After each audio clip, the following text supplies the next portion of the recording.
Step onto the deck of a Viking ship recovered from a Norwegian fjord, or glance up at the timber beams of a Scandinavian stave church, and one thing becomes undeniable.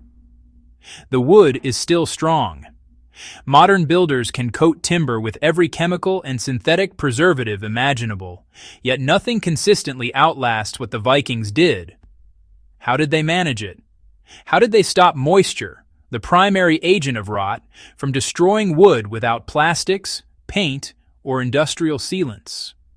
The secret lies in observation, preparation, and a method so elegant that modern science still studies it without fully replicating its results. Understanding this moisture barrier isn't just for historians. Anyone working with outdoor timber today can apply the same principles to make wood last decades, even centuries.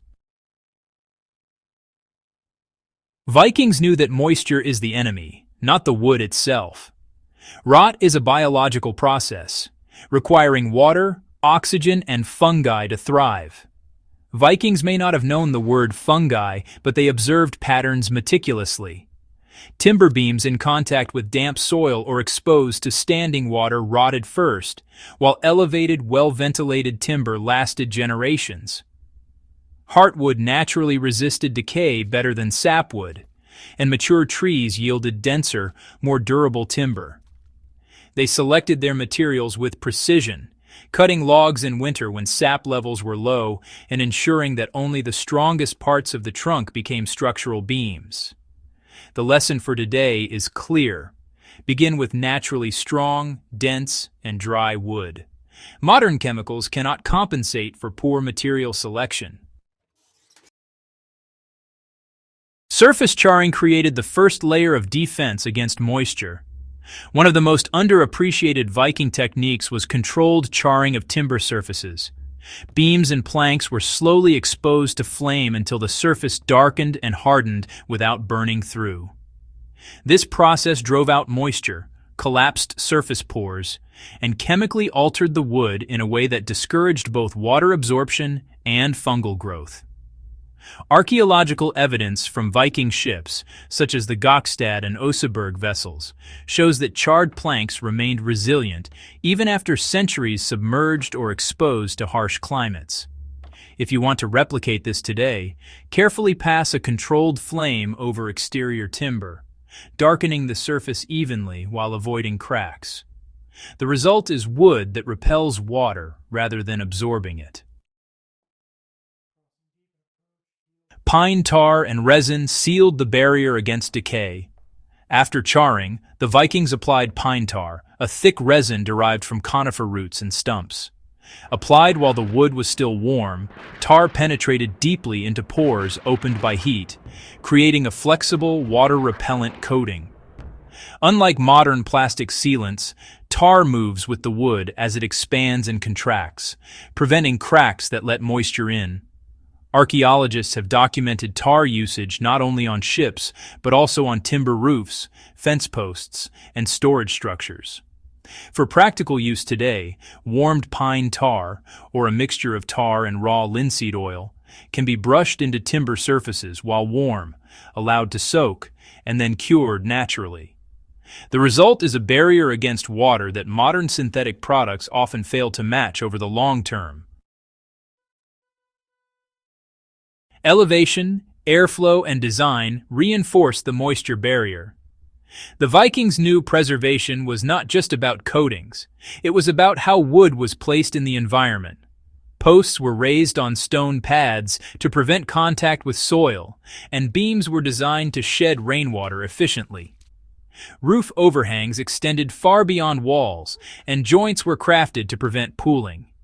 Airflow was a critical part of the system. Ventilated spaces allowed wood to dry naturally, preventing moisture accumulation that could feed rot. Even simple additions like a layer of ash or lime under beams created alkaline conditions that deterred fungi and insects. Modern builders often rely solely on chemical protection, ignoring the design principles that are at the heart of Viking longevity. You can apply this Viking moisture barrier today with practical steps. For anyone building fences, sheds, decks, or restoring historical structures, the method is fully replicable. Start with dense, seasoned timber. Slowly char exterior surfaces with a controlled flame to drive out moisture and harden the outer layer. Apply warmed pine tar or a tar linseed oil blend while the wood is still warm to maximize penetration. Elevate posts on gravel or stone to prevent soil contact and ensure overhangs, airflow, and drainage prevent water from lingering on surfaces. The result is timber that resists decay naturally and lasts far longer than chemically treated wood. Even small steps, like elevating posts or adding airflow, can dramatically improve durability. The Vikings prioritized longevity over convenience, and the results speak for themselves. Modern construction is often fast, standardized, and disposable. The Vikings had time, observation, and experience on their side. Their method required patience and care, but the payoff is undeniable. Ships, halls, and storage structures that survive centuries, often outlasting civilizations. The Viking moisture barrier was a system of material selection, fire, resin, and design, tested over generations.